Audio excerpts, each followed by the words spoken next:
s'agit de quel type de texte? Il s'agit d'un texte descriptif, d'un texte narratif, un texte argumentatif ou un texte informatif.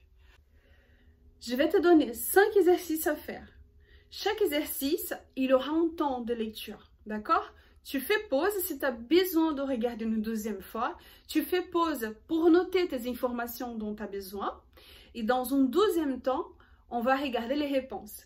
À savoir que toutes ces informations, je vais te laisser sur le Facebook, sur ma page, sur la page des diplômés. Et si tu as besoin d'aide, n'hésite pas à me contacter. Ok?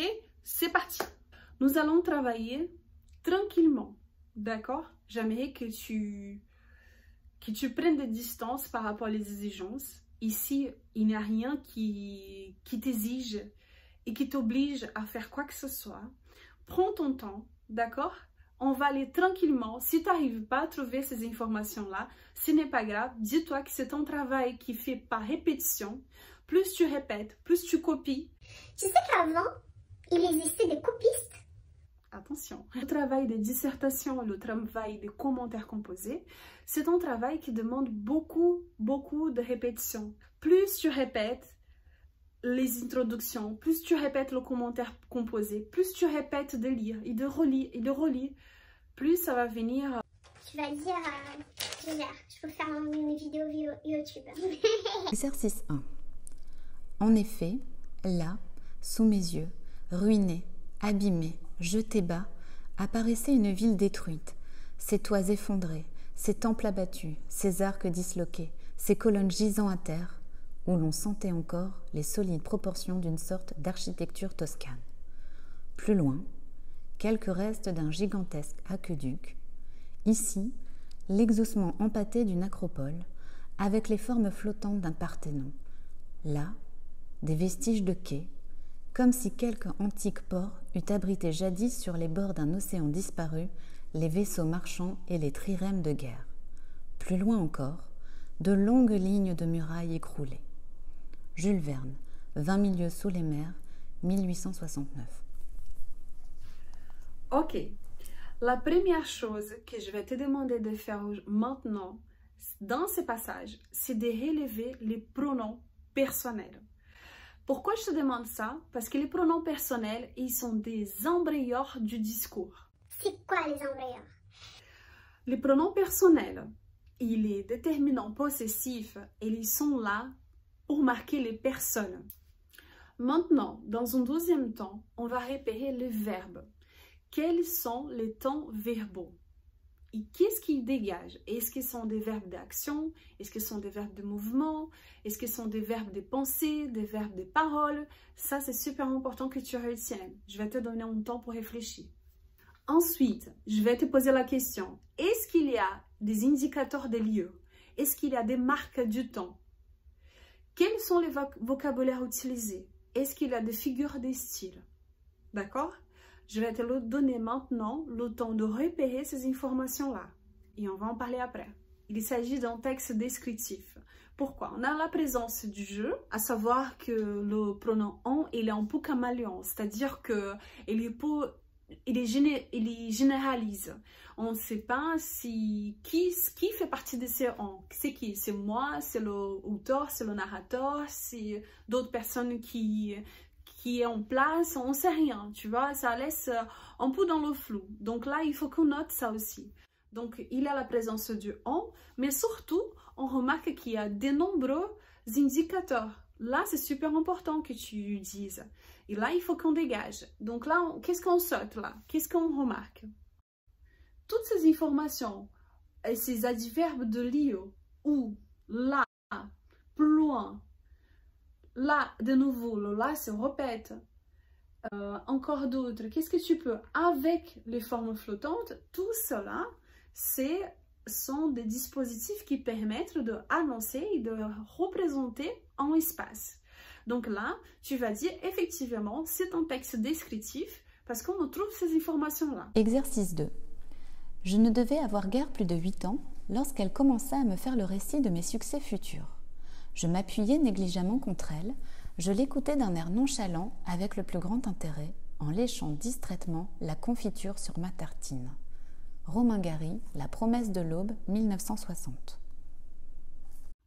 Alors, quand on face un texte qui commence par « je », dès la première ligne, il faut que tu fasses très attention. Pourquoi? Parce qu'il y a deux types de jeux là.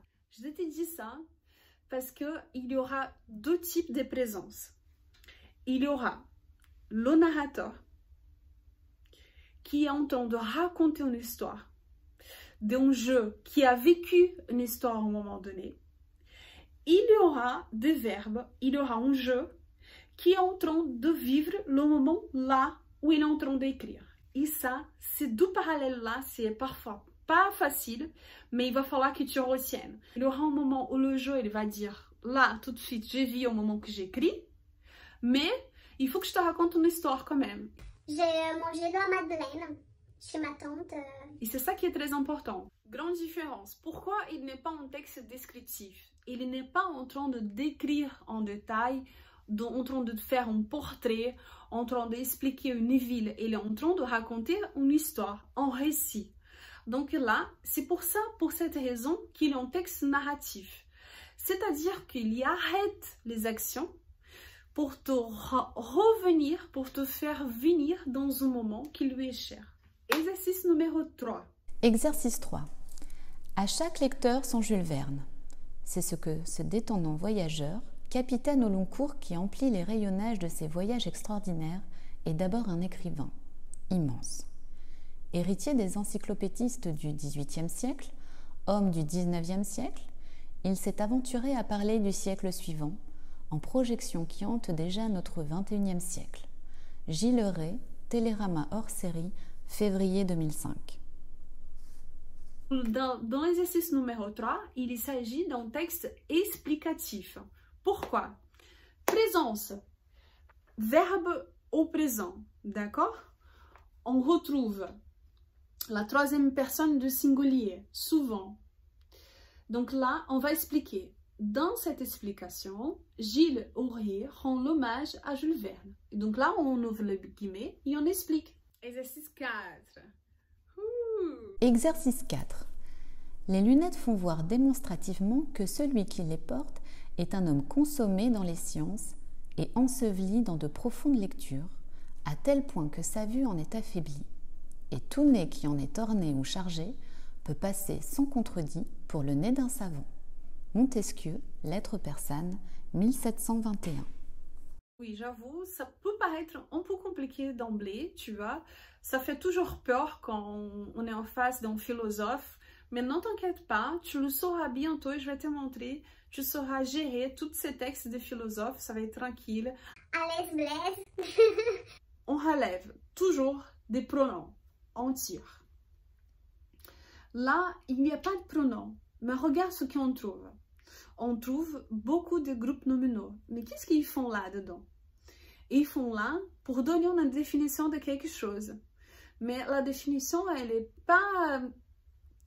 n'est pas comme un texte informatif, tu vois. Regarde bien. Les lunettes font voir démonstrativement que celui qui les porte est un homme consommé dans ses sciences. Donc en fait là, il y fait une phrase, il y a une phrase ici qui est assertive. Assertive. Il y a une phrase ici qui donne une véritable information. Donc c'est que les lunettes font voir. D'accord? Donc même si tu ne comprends pas très bien la phrase, ou si la phrase elle paraît être complexe, je regarde quand même qu'il y a une affirmation, une sorte de quelqu'un qui est très sûr de lui et qui est en train de donner une information qui ne te demande pas de chercher autre chose, même s'il y a des propositions de réflexion derrière. Donc ici, on ne donne pas d'insu, on ne donne pas de multiples insus et on ne te demande pas de réfléchir à plusieurs choses.